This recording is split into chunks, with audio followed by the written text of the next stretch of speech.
most students use it for studying. So what do they use it for? Let's just write the things. So you think most students are just going out of they're not even attempting to... I think it can be helpful, but I Okay. think the temptation is too great. Okay. So, I don't know. Okay, Frank, have you used AI to help you with any assignments? Not a single time. Off the record. Not a single time. Actually, on the record. I was actually an early adopter of AI. I used it back in GPT-3. That was, what, 2 years 2.5. ago? Yeah, No, 3. Wait, oh. Yeah, I applied as a hobbyist, and I got in, and that was interesting. I think it's smarter than ChatGPT just because of the less restrictions. I also used 3.5 early, so it was interesting, but I never thought of using it for as a study aid until people started actually doing it. Yeah, I think like how I feel about it is that it's a technology that's here already, and students are going to use it whether we like it or not. So it becomes more like our responsibility to make sure that they know how to use it responsibly, and really know like, okay, when is the right time for us to maybe more for brainstorming, for outlining, maybe just for general research. I think the interesting part of the question is, does it serve as a critical studying aid? Yeah. I mean, I'm sure that there was still efficient ways to study without ChatGPT. ChatGPT is a way just to try to make what is already existent in Google to make it more efficient. I mean, if we're trying to like narrow it down predominantly just to studying as a critical study aid, I mean, there's definitely advantages, right? Just like how there's advantages of using Google to study. But I think that you just have to make sure you form it that way. I think the idea of teaching students how to use it responsibly is admirable, but on the other hand, I think if you're asking ChatGPT to brainstorm for you, then there's no brain involved. So the student needs to think and be able to generate those ideas. The student needs to be able to form an outline, or you're not getting what the student knows. You're getting a canned outline, you're getting somebody else's ideas. So that's my problem with it, is that you're taking away some of the students, you're taking the student out of the equation. So as a teacher, I want you to think. I don't want the computer to think. The computer's probably going to think beautifully, but how can I get the student to think? I think that's why, whether it's a helpful studying tool or not, totally depends on what you're using for its purpose, right? ChatGPT isn't functionally made to be a studying tool, right? It has multi-purposes, but if you're using it to, let's say, generate questions, right? Not necessarily come up with content. Like if you're trying to put together flashcards or whatever, right? Then I'm sure it could be effective. But again, it just depends on how you're trying to utilize it. Yeah, so I agree. I think at some point they do need to be able to use their own critical thinking to generate arguments and topics and just their own ideas in general. But I think some students just really do need, like, when they're given such like a simple topic as like, think about a person who is an influence on teenagers, and they're really struggling coming up with some, just some examples, right? Then maybe ChatGPT can be an entry point. And the way that I see my students use it, it's not very different from using Google. And I see, in a way, ChatGPT is kind of a very consolidated tool for them to do their research in some ways. Then I don't see it as an issue. I think where they get into trouble is when they're put in those pressure cooker situations where they can't work without it. So for English teachers, what I've noticed is that if we ask very specific criteria, it's not going to spit out exactly what we want all the time.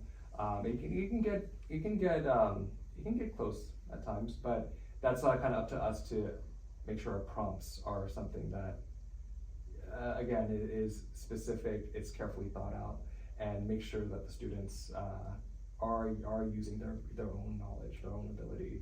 So again, that's us adapting with the times. So, and it's tricky. It's For me, on the science kind of thing, like I actually encourage students to like kind of use ChatGPT, but in a way like it's gonna help you kind of find out more topics that you can research on that. So most students in my class, they use it to like write lab report. So there's something that, well, here's a topic on the lab you just did, but you can use ChatGPT to find out, oh, here's a thing that linked to it. But then what I told them is you better use what being said in the ChatGPT, go on an actual Google Scholar and look up sources and back it up as well.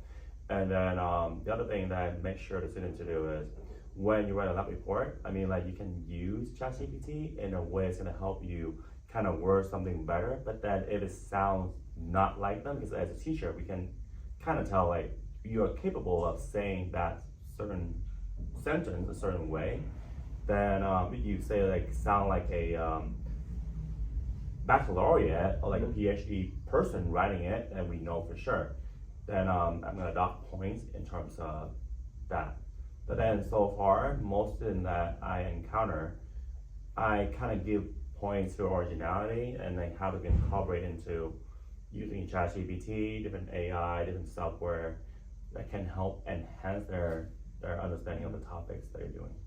Yeah, but that's like the best way to leverage ChatGPT, right? Is that like, let's say for what Mr. Andy was talking about, there's a certain goal that he wants his students to meet, and there's a certain skill, like an objective, and ChatGPT can be used to maximize efficiency in reaching that goal. And that goal can change, right? That goalpost can change, but it's about using it in such a way that helps push and support students towards that direction. Yeah, I mean, I applaud you guys, and so I appreciate that you're taking the time to teach, to acknowledge it's going to be used and to teach how to use it responsibly. I'm never going to have it in my classroom because I want the students to get used to having that panic of having to think of stuff themselves under a pressurized situation, because that's what they're going to have to do ultimately in the AP exam, which I'm preparing them for. So do you feel like you've altered your curriculum to meet this issue, to meet the, like, you know, students actually going out of their way to use ChatGPT? Yes, so we write in the classroom only because I need to make sure that it's their writing. Because yeah, ChatGPT will give me a beautiful answer. I'm not after a beautiful answer. I need to see your thought process. I need to make sure you understand, and not only do you understand the history, can you explain it back to me? Can you do it?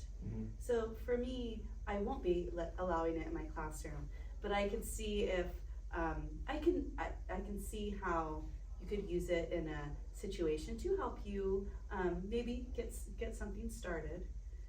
But I think in some classes we're beyond the starting, so we have to just be able to generate by ourselves super fast. Yeah. Kind of do the same thing too, like for my class. I mean, like after we write a lab report, I'm actually gonna read the lab report, kind of almost like in front of the entire class, and kind of I'm gonna ask, for example, let's say Frank write a lab report on like titrations, and he use a certain word in there, certain thing in there. And I ask him like, oh, why do you write that word? Like, why do you put that topic into this part of the lab report right there? And then the students have to be able to explain what's going on in that part. I mean, as long as they understand that part, they can use it, which is totally fine, and actually learning something new as well. And then the other thing, I'm making sure like for like the final gonna take for the semester one, I'm actually gonna asking them things that can be on their lab report, like things that they do for the lab procedure as well. So that's kind of make me feel better. Well, make me like kind of feel more reassuring that they actually put in the work, trying to understand the topic. Even using ChatGPT, they still put in the work, trying to understand that topic and have to do the whole entire thing in class. And there's no ChatGPT in class assignment anyway. So yeah. Which I think kind of shows or reveals more of the limitations of ChatGPT. Just that I think, like, again, like the internet, it won't help you on time, on-site assignments. It's not going to give you, it's not going to be able to help with moral answers or moral questions or opinion answers. Like, for example, my class right now, we're doing a unit on moral obligation. You're not going to be able to go to ChatGPT and ask for a certain objective answer, right? You're going to have to take a side. It can help you develop your side, and I think that's where I think your point gives credit where it can help provide resources that you can use to support your understanding of that issue. Yeah. But at the end of the day, it just provides resources and information. So I have a question for Frank. So like, do you feel like how do you feel about our side? You know? I think it's a valid side. I also don't think ChatGPT is a great studying tool in general. It's more of my stance on AI in general. The struggles of the teacher. Like, what do you feel? How do you feel about that? Like, I how we have to consider changing our workflow? I think it's tragic, just because I see a lot of people depend on ChatGPT, and from what I see, it's not a very good tool, at least not in the way they use it. It's like my previous comparison. It's like Google. You can find exactly what you're looking for if you know how to look for it. But the problem is most people have no idea how to use it. For example, with your moral side opinion, a student could easily choose a moral side at random and use it as a scaffolding for ChatGPT to build something off of. And while I think that would be helpful for the student in the end, I don't think it would be very helpful for achieving the goals of being educated. But in terms of your comment about how most students don't use ChatGPT well, I think that's true. That's because I think most students don't understand how to write limitations on their responses. So, yeah, I think. From my understanding, most people are trying to use it like Google. Yeah. Or trying to use it as something that's essentially will solve all their problems if they ask it. Yeah. It's a very strange thing I've noticed. Okay. It's going to take away our ability to think if we let this machine think for us all the time. That's what I'm concerned about. Yeah, my husband's like, you can use it to do interior decorating. You can use it to build an itinerary. Well, if I go by its itinerary, like say if I'm traveling, well, then what else may I've missed? And I won't know what I missed if I haven't taken the time to do the itinerary building myself. One takeaway, and we can kind of go around, right? Like, what's one takeaway you have about using AI in the classroom or in life? Like, what's your final take on artificial intelligence? In terms of AI and all those type of tools, I would say use it to enhance, not to assist. I mean, like, assist. Let's think about it. Like, if a person, like, let's just say you need some assistance walking, then that means that you can't even walk on your own in a normal way yet. And then enhancing the way you walk in place, that way you walk fine already. Now you want to like learn how to dance, how to walk like different way, create more creative. Then in that way, I think ChatGPT and then AI can be a part of it, can integrate it into, fortunately my own curriculums. But using that into kind of help you think, kind of help you solve problems, that will be a something I'm gonna look down upon. So like kind of using ChatGPT in a way that's gonna help you think, help you do everything in terms of thinking, come up with ideas. That's not really a good thing at all, because later on, when a student goes into real life or a job or a relationship, I mean, like, eventually they have to think for themselves. They're not gonna meet, like, for example, like Frank later on when you meet a girl, and you're gonna be like, oh, ChatGPT, help me come up with like a good pickup line. Then it's not gonna work that way. Like, he had to kind of use his own genuinity, kind of use his own thought at that point, kind of come up with his best pickup line. So that's why I want students to do the same thing too. Innovate on your own, and then use ChatGPT to help enhance it. My stand on it is that there is no place for ChatGPT in my classroom. I don't want ChatGPT to create any of your work, and I don't think you want me to use ChatGPT to grade your work. So it's a two-way street. You want my reasoning, and I want your reasoning. Yeah, I think I'm on the same boat with Mr. Andy. I think that understand foundational skills first, because those are things that you're gonna have to utilize for more complex problems down the line. Okay. Recognize how you're using ChatGPT to achieve a certain goal, and that, that it's not gonna be able to be a magic genie that's gonna somehow solve your problems, but it's going to help provide resources that you yourself, like any tool, would have to use to act as scalpels for more difficult problems. Yeah. I'll let you can get the final word, okay?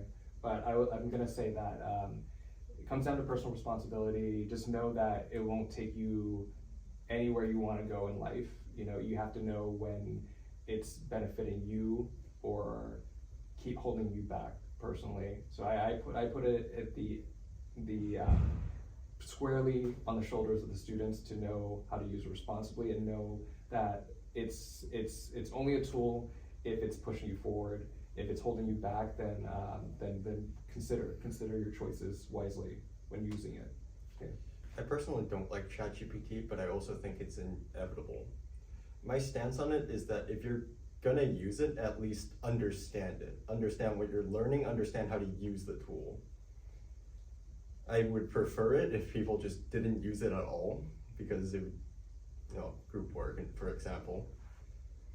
But I also do understand that most people will inevitably use it for essays and whatnot. So generally, just understand the topic, understand what you're saying, and understand how to use the tool and the dangers of it. While ChatGPT can be a useful instrument for studying and brainstorming ideas, it should not be exploited or utilized as a cheating or shortcut to completion. We've received numerous responses and comments from our students and teachers, and although some passionately support utilizing AI as a tool to assist them, others strongly disagree. What do you think? Are you one of the users who take advantage of AI intelligence for your own personal gain?